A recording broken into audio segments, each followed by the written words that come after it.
What happens when a smug judge mocks two women in his courtroom, thinking he holds all the power? He didn't know they were elite U.S. Army veterans, ready to flip the script. What unfolded next left the entire courtroom speechless. The air in the courtroom felt electric, the kind of charged atmosphere that makes your pulse quicken even if you're just there to watch. Conversations hushed as soon as the double door swung open, revealing Ebony and Ivy Coleman. Identical twins, yes, but there was nothing ordinary about them. Ebony, with her immaculate white blouse, and Ivy, rocking a tailored navy blazer, walked, with a purpose that commanded attention.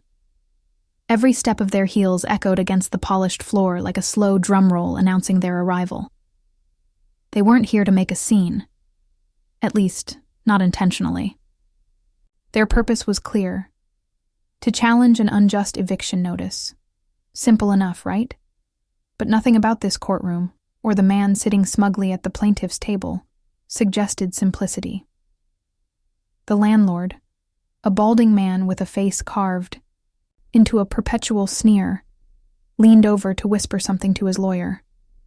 Whatever it was, it made his thin lips curl into a grin that could boil anyone's blood. The moment the twins approached their table, a low murmur rippled through the gallery, the kind of murmur that carried equal parts curiosity and quiet judgment. Judge Randall Grayson silenced it with one sharp rap of his gavel. The man was infamous for his abrasive demeanor and rulings that often seemed to tip in favor of the privileged. His reputation preceded him, and his narrow-eyed glare only reinforced it. He scanned the twins from head to toe, his expression dripping with disdain. When he finally spoke, his voice carried enough condescension to fill the room. "Ladies," he drawled, drawing out the word like it tasted bitter. "Do you think dressing up like you're at a corporate seminar will impress this court? Perhaps you're confused about the difference between a courtroom and a fashion show." The gallery chuckled. It wasn't loud, but it was enough to feel like a slap. Ebony's hands curled into tight fists under the table. Ivy gave her sister a quick look. A silent message. Not now. Don't take the bait. The hearing began, but it didn't take long for Grayson to make his feelings clear. He interrupted the twins at every opportunity, his tone dripping with sarcasm and thinly veiled hostility. "Let me guess," he sneered during one of Ebony's points. "You two think you're entitled to special treatment? Maybe you've been watching too much television." Ivy, ever the composed one, calmly rebutted his interruptions with facts, her voice steady and unshaken. Ebony followed suit, presenting their case with meticulous detail. They pointed to the landlord's questionable practices, highlighted the illegal clauses in the eviction notice, and presented evidence that painted a picture too clear to deny. Every carefully constructed point seemed to make Grayson's face tighten further, his annoyance simmering just below the surface. But he wasn't done. He leaned forward, his gaze cutting into them like a blade. "You two may have fooled some people," he said, his tone like ice. "But not me. I can see right through your type." The words hung in the air like a bad smell. The gallery gasped, the sound sharp and collective, like the courtroom itself couldn't believe what had just been said. Ebony's jaw tightened, but Ivy placed a calming hand on her arm. Their eyes met briefly, a silent pact not to let this man rattle them. The tension in the room was unbearable, a taut string ready to snap. Every person in the gallery leaned forward, waiting to see what the twins would do. But Ebony and Ivy stayed rooted in their calm, their resolve unshaken despite the storm of injustice swirling around them. The marble lobby of the courthouse was grand, cold, and unforgiving, much like Judge Grayson himself. Ebony and Ivy stood still, the weight of his words hanging over them like a storm cloud. Moments ago, they had walked into the courtroom armed with evidence and conviction. But now they were left grappling with the raw sting of public humiliation. The murmurs of the gallery, the smirks, the judge's venomous tone. They replayed in their minds like a bad song stuck on repeat. Before they could gather their thoughts, a reporter swooped in like a vulture sensing fresh prey. A microphone was thrust toward them, the camera's red light blinking like a warning. "Miss Coleman, care to comment on Judge Grayson's remarks?" The reporter's voice was sugary sweet, but her eyes sparkled with a hunger for controversy. This wasn't about justice. It was about getting a juicy soundbite. Ebony took a step forward, her jaw set and eyes blazing, but Ivy, ever the strategist, placed a firm hand on her sister's arm. "Not here," she whispered, her voice calm but unyielding. Ebony hesitated, then stepped back. The reporter frowned, sensing the missed opportunity, but didn't push further.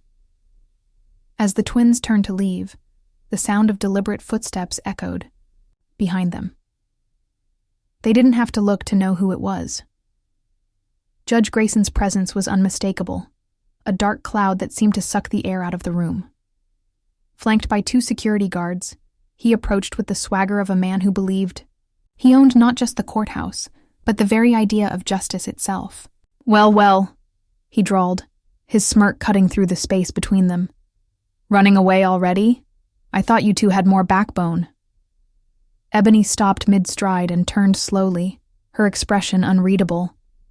But when she spoke, her voice carried a sharp edge. "We're not running, Judge.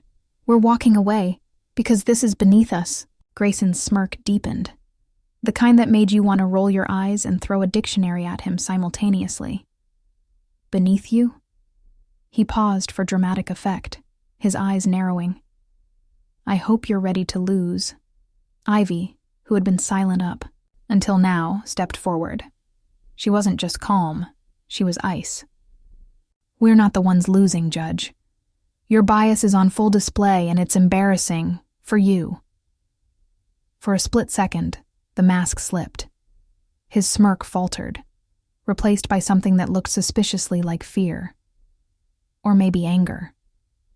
It was hard to tell, and it disappeared almost as quickly as it had come. He straightened his tie and delivered his parting shot.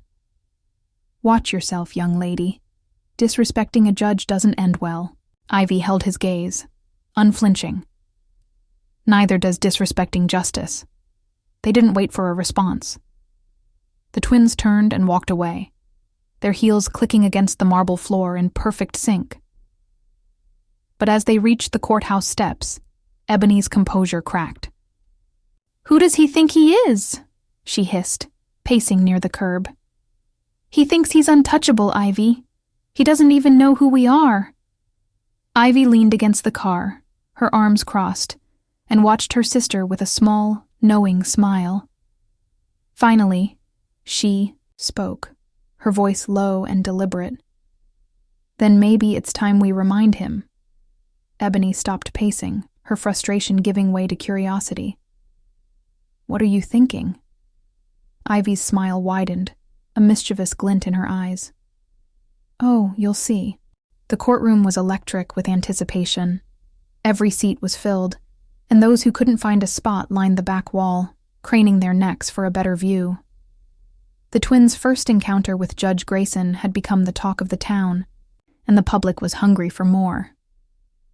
The moment Ebony and Ivy Coleman entered the room, carrying a duffel bag between them, the energy shifted. It was the kind of tension that makes you hold your breath without realizing it. Judge Grayson, perched high on the bench, looked less than thrilled. The increased attention seemed to irritate him, though he tried to mask it with his usual air of superiority. Leaning forward, he spoke with a thin smile that didn't reach his eyes. "Miss Coleman," he began, his tone laced with sarcasm, "I trust you're ready. To continue wasting this court's time?" Ivy, always the picture of composure, stepped forward. Her voice cut through the murmurs like a knife. "Actually, Your Honor, we'd like to submit new evidence." Grayson arched an eyebrow, his expression shifting between curiosity and annoyance. "New evidence?" he echoed. "And what exactly would that be?" Ebony unzipped the duffel bag with deliberate precision, the room silent except for the sound of the zipper. She pulled out a neatly organized stack of documents, a handful of glossy photographs, and a tablet.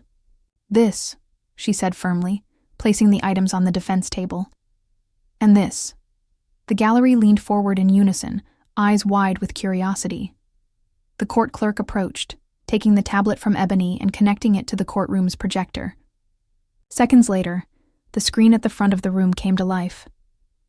The first clip showed Ebony and Ivy in full U.S. Army tactical gear, leading a training exercise with precision and authority.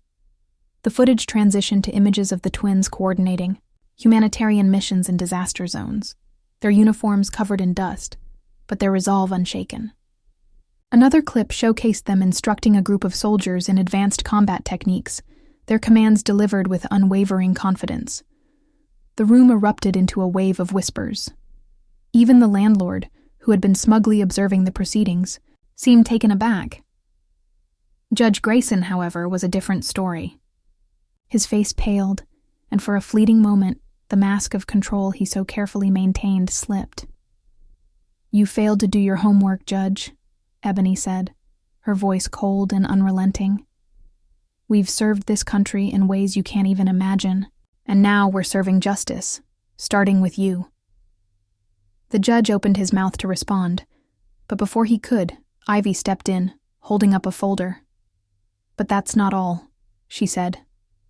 "We've also uncovered evidence that your star witness, the landlord, has been falsifying documents and engaging in blatant racial discrimination with his rental policies." She turned to the landlord's lawyer, her gaze sharp enough to cut. "Glass. Care to explain that?" the landlord's lawyer stammered, struggling to form a coherent response, but Ivy didn't give him the chance. "We have receipts. Literally." She flipped open the folder, revealing pages of incriminating paperwork, bank transfers, fake notices, and a lovely little paper trail of her client's unlawful activities. Grayson's gavel slammed down with enough force to echo through the room. "That's enough!" he barked. But his voice lacked its usual authority.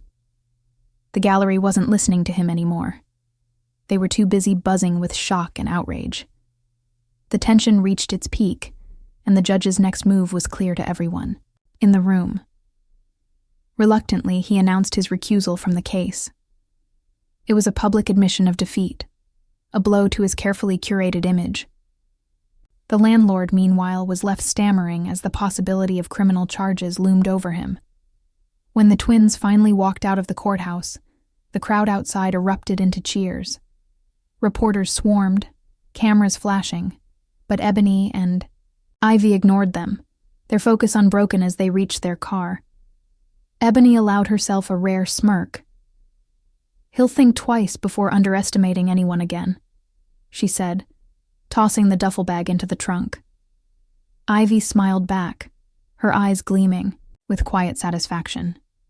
"And if he doesn't," she said, her voice full of certainty, "we'll be here to remind him."